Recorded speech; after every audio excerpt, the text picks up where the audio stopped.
سورت بقرہ آیت 103 ایمان اور تقوی کی طاقت، دل بدل دینے والا تدبر۔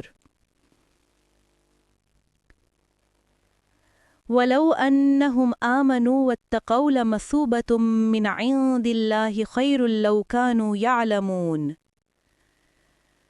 ترجمہ: اور اگر وہ ایمان لے آتے اور تقوی اختیار کر لیتے تو اللہ کے ہاں کا اجر ان کے لیے کہیں بہتر تھا، کاش وہ جانتے۔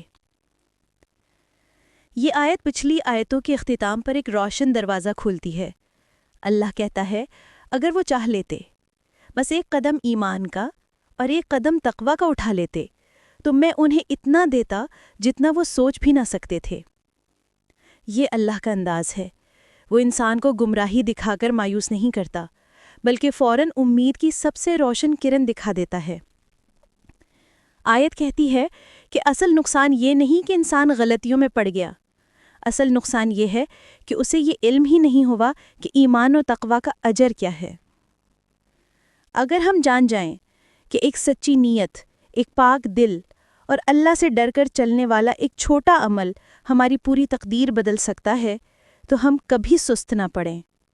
واپس آ جاؤ ایمان کی طرف، تقوی کی طرف، کیونکہ اللہ کا انعام ہماری ہر خواہش سے زیادہ بڑا ہے۔ اللہ کا دیا ہمیشہ بہتر ہوتا ہے۔